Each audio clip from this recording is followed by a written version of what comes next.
Quelqu'un croit en Dieu ce matin? Quelqu'un croit que le Seigneur Jésus est le même hier, aujourd'hui, éternellement? Et qu'il continue à faire des miracles et il les fera encore chaque jour? Ma fille, garde. Hein? Garde. Aujourd'hui, je ne vais pas être long. Amen. Parce que nous aurons une réunion après. Je vais t'exhorter sur l'amour. Amen. Depuis que je suis revenu, pour ceux qui ne s'est pas encore vu, je suis content de te revoir. Maman et moi, nous sommes rentrés mardi et nous sommes très contents de vous revoir et nous vous saluons du fond de notre cœur. Amen. C'est toujours merveilleux de rentrer dans sa famille, de rentrer dans sa base. Amen. Vous savez, les oiseaux ont des nids, quand ils font, ils rentrent toujours là où ils sont. C'est là où on se ressource, c'est là où on reprend la force pour repartir. Amen. Mais le Seigneur me met vraiment à cœur de te parler et de t'exhorter sur l'amour. Nous allons nous lever et lire la parole de Dieu. Matthieu chapitre 22. Matthieu 22.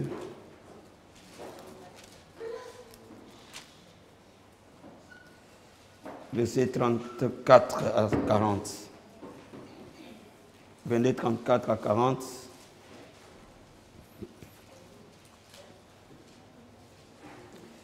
J'ai lu la parole du Seigneur. Nous y sommes tous. Amen. Les pharisiens ayant appris qu'il avait réduit en silence les Sadducéens se rassemblèrent. Et l'un des docteurs de la loi lui fit cette question pour l'éprouver. Maître, quel est le plus grand commandement de la loi? Jésus lui répondit, tu aimeras le Seigneur ton Dieu de tout ton cœur, de toute ton âme, de toute ta pensée. C'est le premier et le plus grand commandement. Et voici le second qui lui est semblable. Tu aimeras ton prochain comme toi-même. De ces deux commandements dépendent toute la loi et les prophètes. Est-ce qu'on peut acclamer le Seigneur? Jean chapitre 15.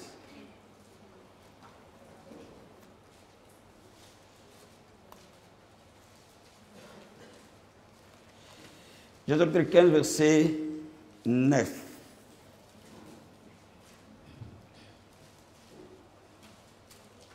Et on va descendre jusqu'au verset 17. Comme le Père m'a aimé, je vous ai aussi aimé. Demeurez dans mon amour. Si vous gardez mes commandements, vous demeurez dans mon amour, de même que j'ai gardé les commandements de mon Père et je demeure dans son amour.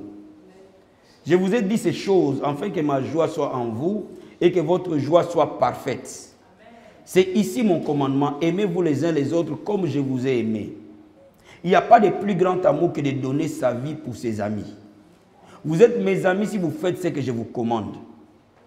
Je ne vous appelle plus serviteur parce que le serviteur ne sait pas ce que fait son maître. Mais je vous ai appelé ami parce que je vous ai fait connaître tout ce que j'ai appris de mon Père. Ce n'est pas vous qui m'avez choisi, c'est moi qui vous ai choisi.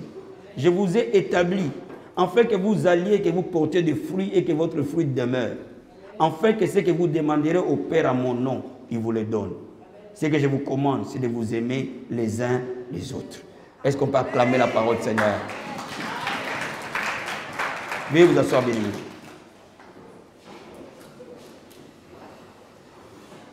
Le docteur de la loi est venu voir Jésus pour l'éprouver.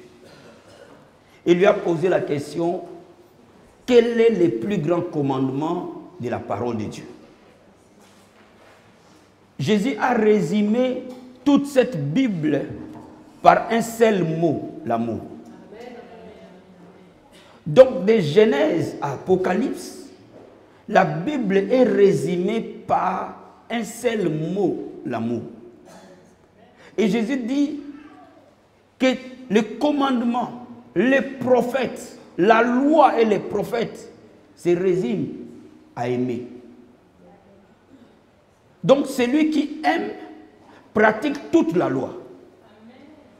On lui pose d'abord la question, quel est le plus grand commandement? En d'autres termes, on peut vous poser la question, quel est le plus grand péché? Il disait par là que celui qui simplement choisit les chemins de l'amour, choisit Dieu. Celui qui fait le choix d'aimer, vivra éternellement dans la présence de Dieu. Mais pourquoi il est important de parler de l'amour?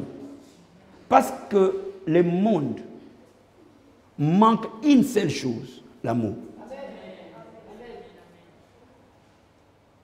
Les gens souffrent parce que simplement l'amour est devenu rare. Et au fil que le temps va continuer à avancer, vers la fin des temps, l'amour deviendra rare. Donc Jésus-Christ dit, tu dois d'abord aimer Dieu. Qu'est-ce que Dieu attend de toi? Ce n'est pas des prières, ce n'est pas des jeûnes, ce n'est pas ta foi. Dieu attend de toi de l'aimer de tout ton cœur, de toute ton âme, de toute ta force. Cela veut dire que Dieu nous réclame l'amour. Les hommes nous réclament l'amour, frère. Aucun être humain aime être détesté. Aucun être vivant aime être haï. Tout le monde, quelle que soit la couleur de sa peau, quelle que soit sa race, il veut être aimé. Si vous me saisissez ce matin, votre vie chrétienne ne sera plus jamais la même. Si vous me saisissez ce matin, cette église va connaître le plus grand réveil de son histoire. Donne-moi amen. Donne-moi amen. Et dans le livre de Jean, Jésus-Christ montre 3 choses essentielles dans ce qui concerne l'amour. Il dit, moi je vous ai choisi, je vous donne un commandement. Il commence par dire, je vous donne un commandement nouveau, de vous aimer les uns les autres. Si vous vous aimez, vous produirez des fruits. Bien aimé, l'amour donne la vie. C'est pour cela que vous verrez qu'un enfant est né que par un acte d'amour. Parce que l'amour est producteur de la vie. Partout où l'amour est, la vie entrera. De la même manière, il n'y a jamais mort tant que l'amour est là. Il y a des échos, s'il te plaît. Tant que l'amour est là, la mort n'entrera jamais. Parce que l'amour, c'est Dieu lui-même. Bien aimé, je suis en train de te dire quelque chose. Lorsque tu commences à vivre dans l'amour, tu mets Dieu en scène dans tout ce que tu vas faire. Avant que les ténèbres n'entrent, avant que la mort n'entre, avant que la destruction entre, quelque part, l'amour n'est plus. L'amour change tout désert à un étang d'eau fraîche. Là où il y a un désert, quelque part, l'amour manque. Vous savez, si on pouvait aimer les autres, les sorciers n'existeraient pas. Si on pouvait aimer les autres, les enfants seuls n'existeraient pas. Les femmes seules n'existeraient pas. Les maris seuls élever les enfants n'existeraient pas. Si on peut aimer l'autre, bien aimé, la vie deviendrait facile et merveilleuse. Et c'est pour cela que l'amour, c'est la vie. Bien aimé, je suis en train de te dire quelque chose. Les chrétiens, on leur parle beaucoup de la prière. On leur parle beaucoup des jeûnes. On leur parle beaucoup de la foi. Mais on ne leur parle pas beaucoup de l'amour. Voilà pourquoi la vie ne peut pas couler en nous. La Bible déclare quelque chose. Que Jésus-Christ était loin de l'esprit. Il allait de lieux à lieux faisant du bien. Pourquoi Jésus était puissant? C'est parce qu'il aimait. Amen. Dis amen. Amen. Dis amen. Amen. Le jour où tu commences à aimer Dieu, à aimer l'homme, c'est ces jours-là que la puissance commence à venir dans ta vie. Le jour où tu commences à aimer Dieu, tu commences à aimer l'homme, c'est ces jours-là que tu deviens une source de bénédiction pour les autres. Donc laisse-moi t'expliquer quelque chose. Quand tu commences à aimer, tu commences à donner la vie. Et parce que tu donnes la vie, tu commences à en recevoir aussi. Parce qu'on ne reçoit que ce qu'on a donné. Première chose. La Bible dit à 1 Corinthiens chapitre 13 que l'amour ne périt jamais. En d'autres termes, tout peut échouer, mais l'amour n'échouera jamais. Celui qui choisit d'aimer, c'est celui-là qui réussira tout le temps et à chaque moment. Première chose. Deuxième vérité que nous devons savoir. La Bible dit dans Jean que celui qui aimait l'autre, c'est donner sa vie pour l'autre. Ah. Bien aimé, je vais te dire quelque chose. L'amour de Jésus a fait qu'il est allé à la croix pour nous. Lui qui n'a jamais commis un seul péché. Lui qui n'a jamais commis l'injustice. Mais on l'a mis au milieu des méchants pour dire que c'est lui le chef de tous les méchants. Mais pourquoi il est allé à la croix? Parce qu'il nous a simplement aimés. Il a laissé sa vie volontairement pour que toi tu aies la vie. Je vais te dire quelque chose. Mon ami, si tu m'aimes, tu dois céder ta vie pour que je vive. C'est l'unique manière où on sait que tu es aimé ou tu aimes quelqu'un. Beaucoup de gens disent qu'ils aiment, mais très peu peuvent donner leur vie à la place de l'autre. Si tu aimes quelqu'un, parfois tu vas laisser ton temps pour lui. Si tu aimes quelqu'un,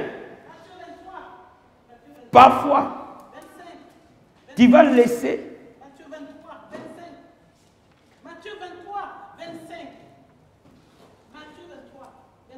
Si tu aimes quelqu'un, tu vas laisser ton sommeil pour que l'autre ait la vie.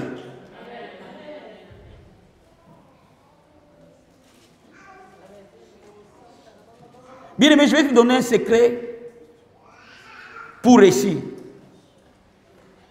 Aimer les gens. Dis à ton voisin, aime quelqu'un.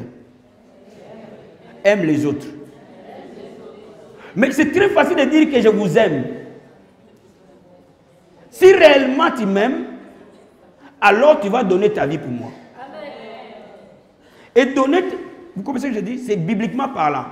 Celui qui aime l'autre doit donner sa vie pour l'autre. Si réellement tu m'aimes, tu dois être prêt à donner ta vie pour moi. C'est vrai qu'on aurait pris à la croix parce que Jésus est allé à la croix. Mais ta vie que tu donnes, c'est quoi? Un peu de ton sommeil pour que quand quelqu'un est malade ici, il est guéri. Ta vie, c'est quoi? Donner sa vie, c'est quoi? Au lieu que tu parles en mal de l'autre, tu vas chercher Dieu pour lui.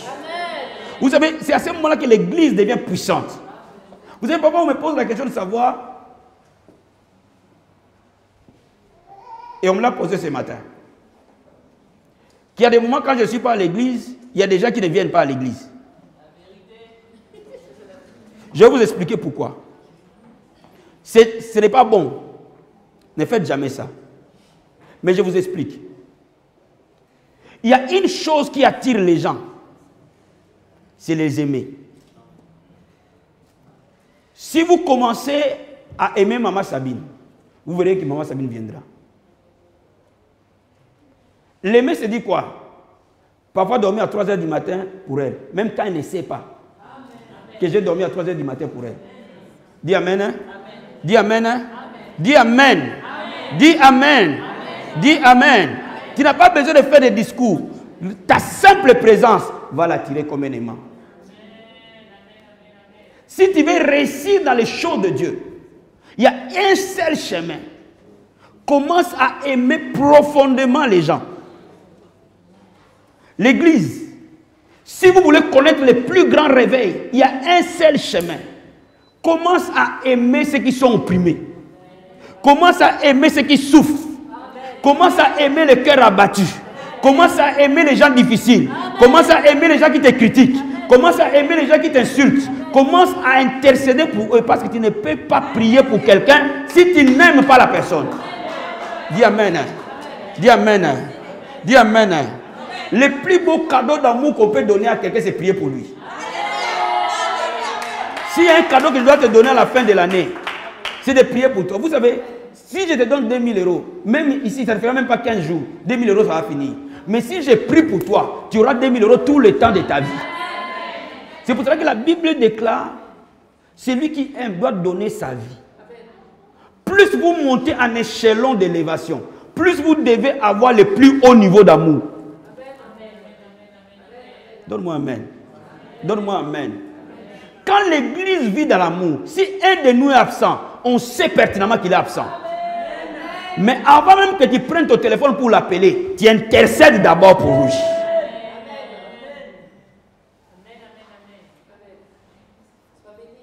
Donne-moi amen. Donne-moi amen. Donne-moi amen.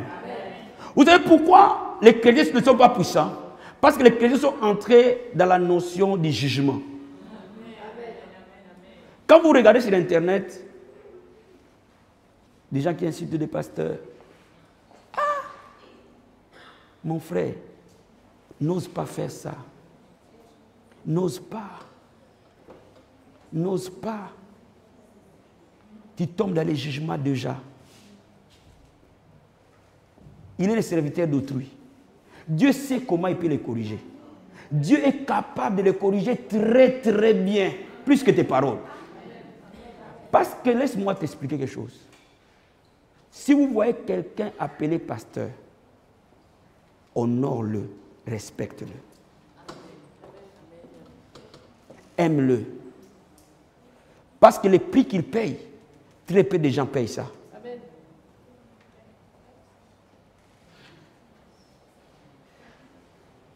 Ne pensez pas que quand on vous réunit comme ça, c'est l'effet d'un hasard. Non. Les prix qu'il paye, seul Dieu sait. Amen. Alors, les pasteurs d'autrui, laisse-le s'il te plaît. Son maître les jugera. S'il a fait du mal, il les jugera. Mais toi, aime-le, intercède pour lui. Bien, mais je vais te dire quelque chose. Celui qui doit vivre dans la gloire de Dieu, doit vivre dans l'amour et jamais dans les jugements. Jamais dans les jugements. Dis à ton voisin, jamais dans les jugements. Ne juge jamais quelqu'un. Parce que vous savez, Jésus-Christ, on lui a amené une femme pécheresse, attrapée en train de faire l'adultère.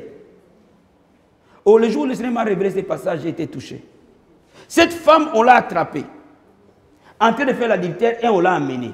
Mais laisse-moi t'expliquer quelque chose. La femme ne fait pas l'adultère seule.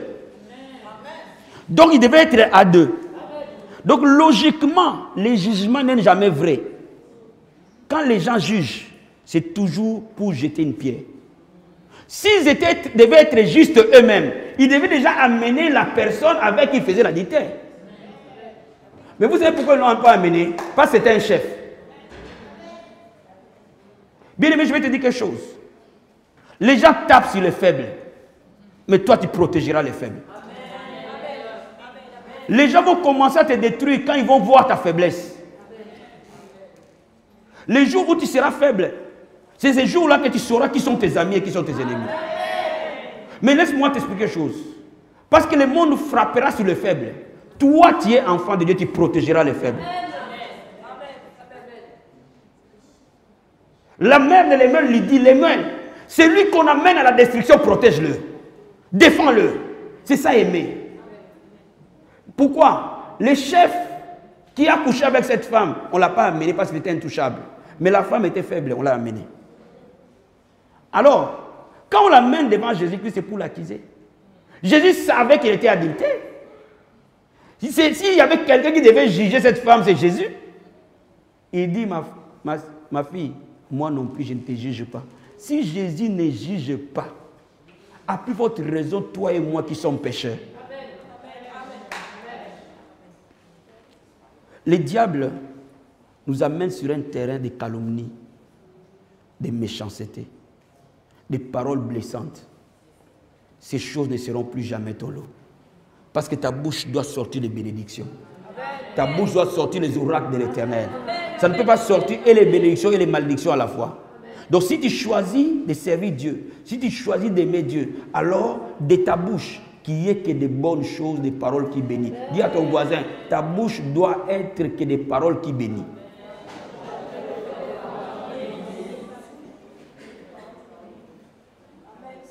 Tu es avec moi? Tu es avec moi? Tu es avec moi? Jésus-Christ dit, ainsi vous produirez des fruits Et si tout ce que vous demanderez, vous l'aurez. Pourquoi? Parce que l'amour garantit l'exaucement. Je vais dire à quelqu'un ce matin, l'amour est la clé de l'exaucement. Lorsque vous voulez être exaucé, vous devez être des personnes qui aiment. Pourquoi beaucoup de prières ne sont pas exaucées? Parce que beaucoup de chrétiens ne vivent plus dans l'amour. La haine a rempli beaucoup de croyants. Voilà pourquoi la prière ne peut plus marcher. Laissez-moi vous ouvrir la parole de Dieu. Dans 1 Jean, chapitre 4. Tu es avec moi? 1 Jean, chapitre 4. Je vais vous expliquer ce que je viens de dire. Je vais te lire versets 12 à 13.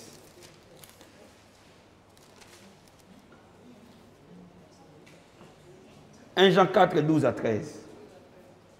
La Bible dit ceci, personne n'a jamais vu Dieu. Si nous nous aimons les uns les autres, Dieu demeure en nous. Et son amour est parfait en nous. Si nous nous aimons, Dieu demeure en nous. Cela veut dire que l'amour amène la présence de Dieu en nous. Et la présence de Dieu amène le miracle en nous. La Bible dit, si nous nous aimons les uns les autres, Dieu demeure en nous. Donc, bien aimé, laisse-moi te dire, partout où il y a amour, Dieu sera là. Vous savez, le diable peut prophétiser. Le diable peut faire des miracles. Le diable peut guérir un paralytique. Le diable peut libérer une certaine onction. Mais en aucun cas, le diable demeurera dans l'amour. En aucun cas. Parce que l'amour, c'est Dieu seul. Et celui qui vit dans l'amour, vit en Dieu.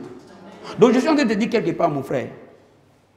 En cette fin d'année où nous sommes en train d'aller, ne transporte pas les fardeaux de janvier jusqu'à décembre. La Bible dit, quand tu es debout pour faire ta prière, si tu te souviens que quelqu'un t'a offensé, pardonne. Pour que le Père te pardonne à toi. Si Dieu ne nous pardonne qu'à une seule condition d'avoir pardonné quelqu'un. Vous savez, il y a une seule chose que Dieu ne fait pas. Te pardonne si tu n'as pas pardonné.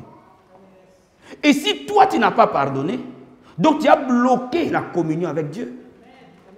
Et si tu as bloqué la communion avec Dieu, comment Dieu peut t'exaucer? Vous savez, le diable sait qu'au fil que nous allons avancer dans les temps de la fin, la haine sera facile. Et là, le diable essaye de nous tenir par là. Parce que le diable sait que lorsque nous prions au nom de Jésus-Christ, aucun démon ne peut rester. Mais à une seule condition, si dans notre cœur, quelque chose nous juge. Mon ami, je vais te dire quelque chose. Tu ne choisis pas les gens qui vont te faire du mal. Mais tu peux choisir comment tu réagiras le jour où le mal va t'atteindre. Donne-moi amen. Donne-moi amen. Tu ne peux pas contrôler les cœurs des gens. Mais tu peux toi-même savoir comment tu réagiras si le mal t'atteint. Mon ami, je suis en train de te dire quelque chose. Si tu saisis ces messages, tu vas vivre une vie de gloire. Amen. Il y a quelques années, le Seigneur commençait à me parler de ça. Il commençait à me dire, commence à libérer les gens de ton cœur. Commence à libérer les gens de ton cœur. Et j'ai commencé à demander au Saint-Esprit l'aide. Pour qu'il m'aide à pardonner. Et à pardonner sincèrement. Et pour qu'il m'aide, que jamais je lève ma main le premier pour attaquer l'autre. Que jamais je mette des barrières sur le chemin de quelqu'un. Que jamais je bloque une destinée. Bien aimé, si tu veux vivre dans la gloire de Dieu, aide quelqu'un à se relever. Aide quelqu'un à devenir glorieux dans sa vie. Voyez, vous êtes ici. Jamais je vous bloquerai dans votre ministère. Vous devez avoir le cœur net. Si Dieu a posé quelque chose dans ta vie, je le pousserai plus haut. Parce que je sais une chose. Que ma vie vient de Dieu. Ta vie vient de Dieu. Donc, je suis ce que Dieu dit que je suis. Et tu seras ce que Dieu dit que tu seras. Qui suis-je pour t'empêcher d'être ce que Dieu a dit d'être? Mais une chose est vraie. Que lorsque je te fais entrer dans ta destinée, je m'ouvre les portes de la gloire.